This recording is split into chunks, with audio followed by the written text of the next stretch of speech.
Olá, seja bem-vindo, seja bem-vinda ao Giro. Eu sou Nadege Calado e esse é o podcast em que você fica muito bem informado em cerca de 5 minutos. Vamos pro Giro?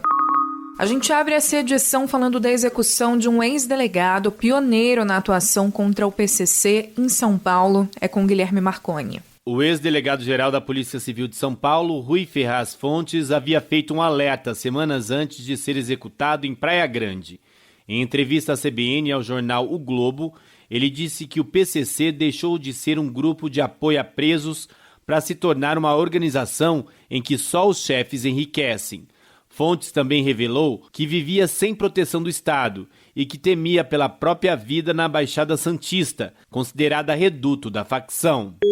A investigação desse crime se tornou uma prioridade. Assunto para Karim Lemos. A polícia de São Paulo identificou 2 suspeitos de terem participado da execução do ex-delegado-geral Rui Ferraz Fontes em Praia Grande. O prefeito da cidade do litoral paulista disse que ele tinha pedido para não atuar na área de segurança e só fazia trabalhos administrativos. O governador Tarcísio de Freitas afirmou que Rui Ferraz não fez nenhum pedido por escolta, mesmo sendo jurado de morte pelo PCC.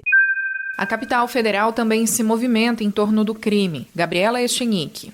O governo vai propor um projeto que amplia a proteção a agentes públicos depois da aposentadoria.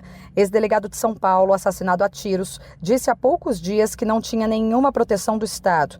O ministro da Justiça classificou o crime como brutal e a Polícia Federal ofereceu apoio nas investigações.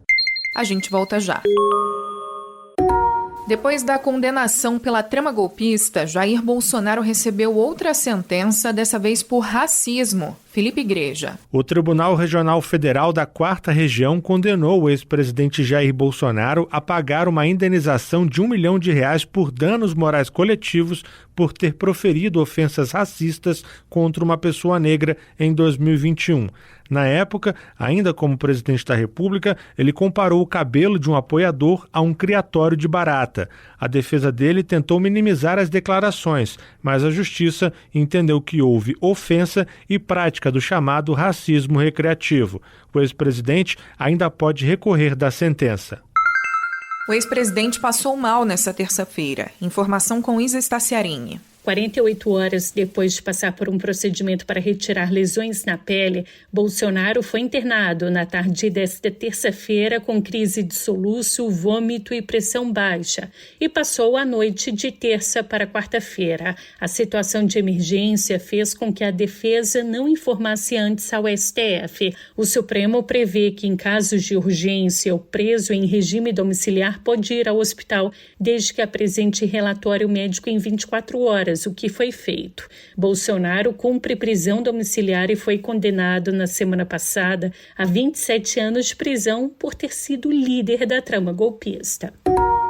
Na Câmara dos Deputados, a oposição decidiu indicar Eduardo Bolsonaro como líder da minoria para tentar salvar o mandato dele. Como líder, o parlamentar não levaria falta nas sessões plenárias e, com isso, não perderia o cargo por estar fora do país nos Estados Unidos.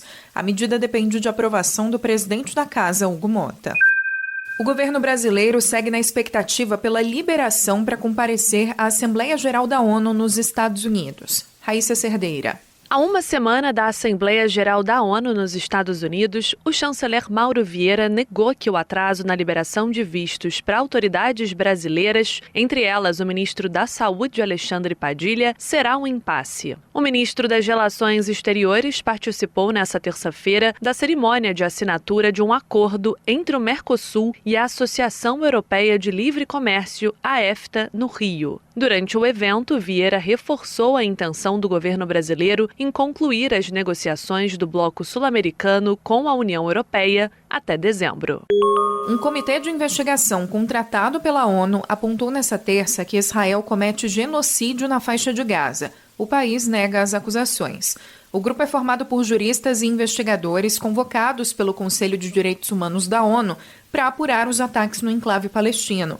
O relatório caracteriza genocídio, citando atos como a morte de civis, bloqueios de ajuda humanitária, deslocamentos forçados e até a destruição de uma clínica de fertilidade.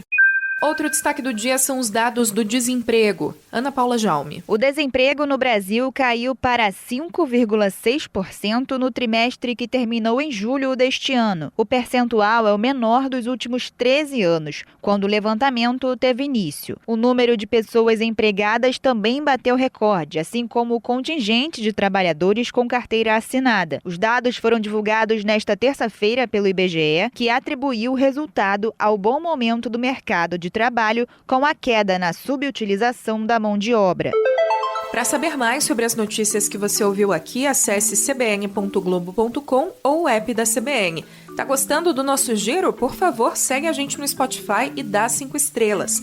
Também estamos no site, no aplicativo da CBN e em todos os agregadores. Até o próximo giro.